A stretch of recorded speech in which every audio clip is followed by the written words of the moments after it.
Hey gang, Space Time Badass here.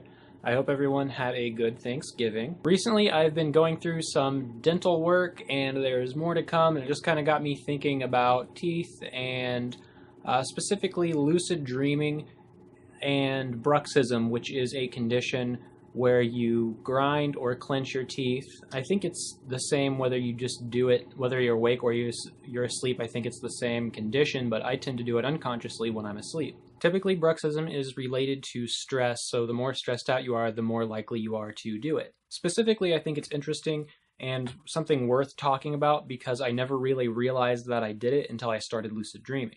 I think it's interesting the capacity that lucid dreaming has, even down to helping us identify sleep disorders that we might not have been aware of before, such as sleep apnea is also a big one. For instance, you could not notice anything in the night while you're sleeping, think everything's fine, and then have a lucid dream, and then you might realize that your body isn't breathing.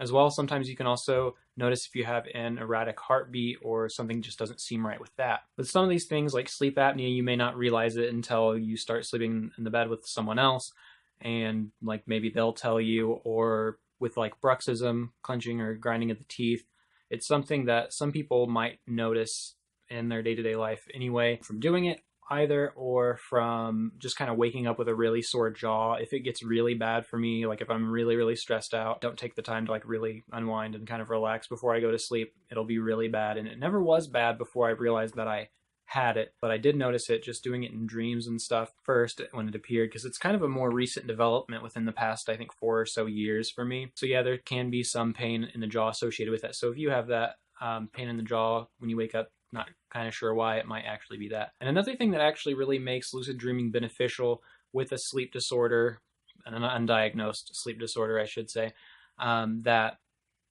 one, it's amazing that you can help realize it with lucid dreaming, and then you know you need to take care of it. As well, it's something that is a device you can use so that if you're doing it in your sleep, like in my example, bruxism, if you're doing it in your sleep and you realize that you're dreaming, you can then wake yourself up so you can stop yourself from doing it. So it's really a destructive disorder to have.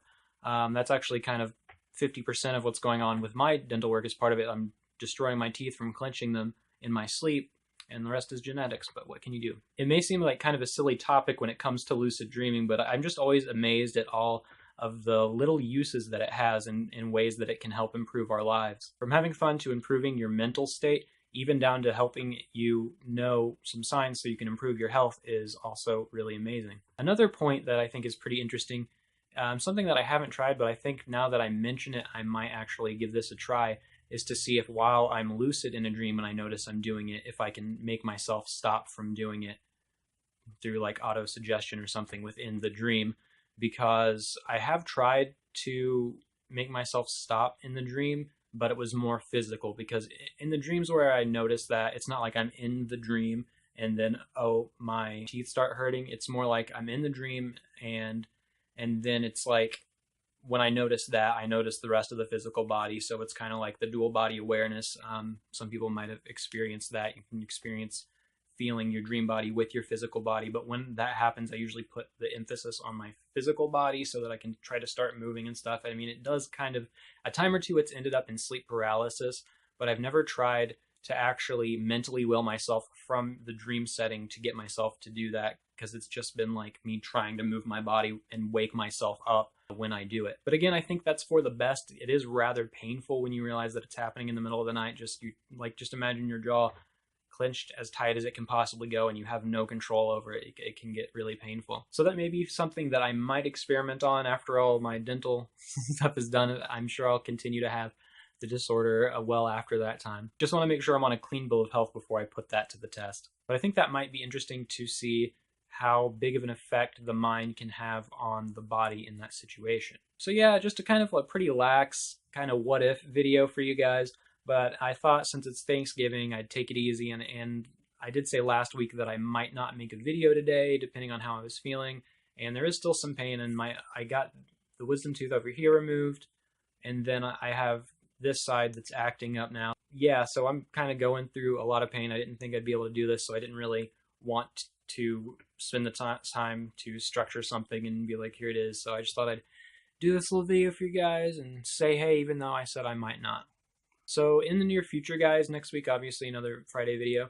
I'm waiting to do another dream simulator video until I get some more cameras, and so probably I don't think it won't be next week, but maybe the week after that I might be able to start working on a kind of higher quality dream simulator with more things in it. But I do want to put more time into those, so I'll probably be doing those less frequently and just trying to get all of the detail in there that I want in there to make it do its job better.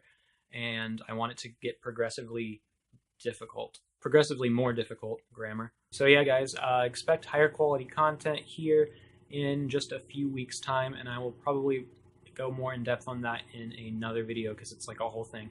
So yeah, I think that just about covers it, guys. Thank you so much for watching. Don't forget to follow me on Instagram and Twitter at SpaceTimeBadass. I also have a Patreon page up now, patreon.com/SpaceTimeBadass. So if you want to support the channel and lucid dreaming awareness, you can go there.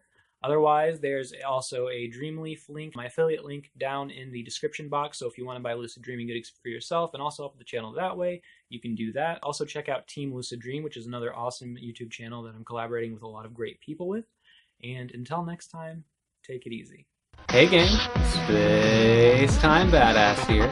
Today we're going to talk about the mild technique, specifically crafting mild affirmations. Now, a quick rundown if you're unfamiliar with the mild